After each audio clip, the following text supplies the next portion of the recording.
Curry చేసి చూపిస్తున్నాను ఇవాళ వెళ్ళంట. ఫస్ట్ టమాటాలు మిక్సీలో వేసుకోవాలి. తర్వాత జీడిపప్పులు కొంచెం,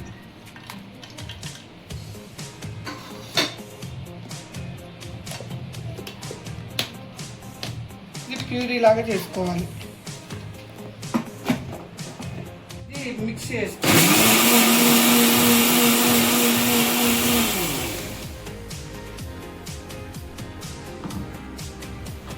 పొయ్యి వెలిగించుకొని బాండి దాని మీద పెట్టుకొని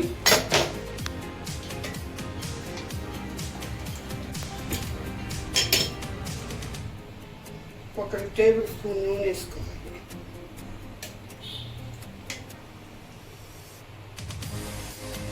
అసలు నూనె వేడైన తర్వాత ఈ పన్నీర్ ముక్కలు వేసుకోవాలి. దాంట్లో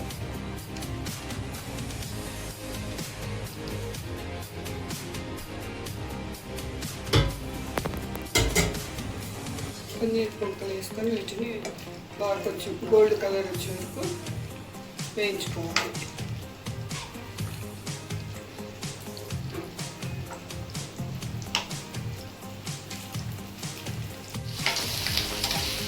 తర్వాత కొంచెం కలర్ మారుతుంది, గోల్డెన్ కలర్ వచ్చే వరకు బాగా వేయించుకోవాలి. వేగినాయి ఈ ముక్కల్ని నీళ్ళల్లో తీసేయాలి. నీళ్ళ గిన్నెలోకి ముక్కలన్నింటినీ తీసేసుకోవాలి. ఎందుకంటే ఒక ముక్కకి అతుక్కోవు. ఇవి కూడా చక్కగా మెత్తగా ఉంటాయి ముక్కలు. తర్వాత కూర వండుకుంటే అట్లా నీళ్ళలో వేసి పెట్టుకోవాలి. తర్వాత క్యాన్లో వేసి ఇవన్నీ వేయాలి.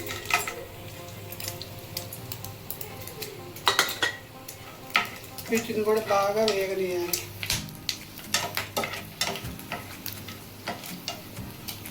అంటే జాజికాయ, దాల్చిన చెక్క, మసాలా ఆకు, పువ్వు, యాలక్కాయలు, లవంగాలు అన్నీ వేసుకొని వేయించుకొని తర్వాత పచ్చిమిరపకాయ ముక్కలు, తర్వాత ఉల్లిపాయ ముక్కలు వేసి సిమ్లో వేసుకొని వేయించుకోవాలి. బాగా వేగిపోయింది. ఇప్పుడు దీంట్లోకి మనం గ్రైండ్ చేసుకున్న ప్యూరీ వేసుకోవాలి.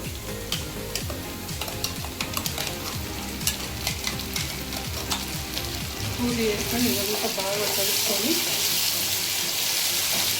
ఇందులో వేగనివ్వాలి.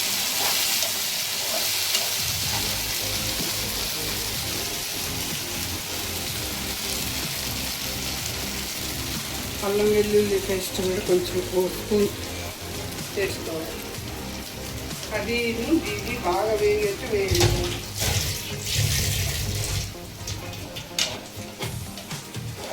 ఒక 2-3 నిమిషాలు బాగా వేయించాలి.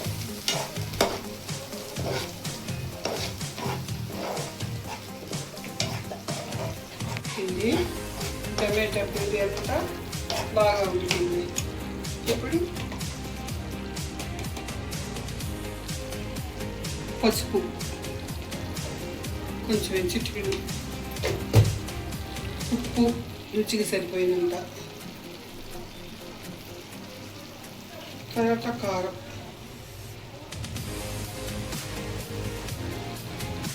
తర్వాత ధనియాల పౌడర్,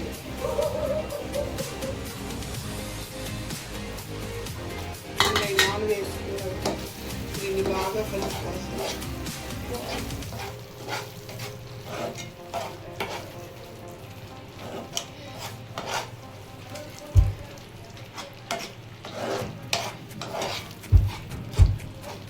ఇది కూడా 2-3 నిమిషాలు ఉడకనివ్వాలి.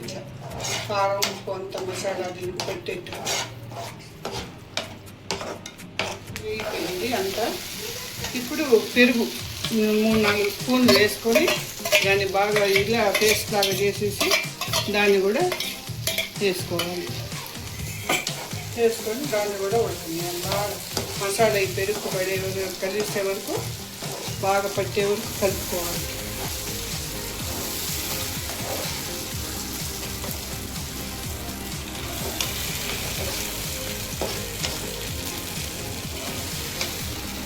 పెరుగు అంతా పట్టింది కదా. ఇప్పుడు మనం వేయించుకొని పెట్టుకున్నాం కదా ఆ ముక్కలు, కొంచెం నీళ్ళతో వేసుకున్నాం కదా, ఇవన్నీ కలిపి నీళ్ళు ముక్కలన్నీ దీంట్లో వేసేయాలి. దీంట్లో వేసి బాగా ఒక 5 నిమిషాలు ఉడకనివ్వాలి. ఈ ముక్కలకి మసాలా అంతా పెట్టేందుకు దాన్ని ఉడకనివ్వాలి.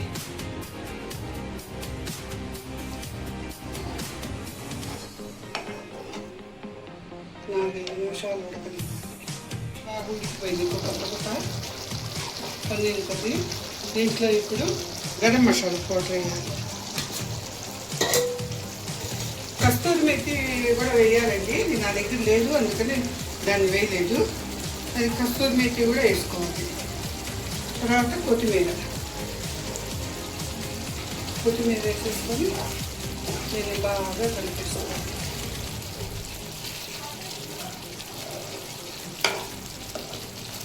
ఇది పన్నీర్ కర్రీ అయిపోయిందండి.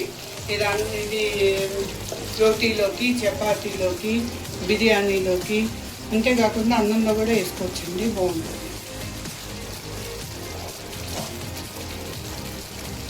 అంతే, పన్నీర్ కర్రీ రెడీ అయింది. ఇంకా పొయ్యి కట్టేసుకొని సర్వింగ్ గిన్నెలో తీసుకొని వడ్డించుకోవటమే.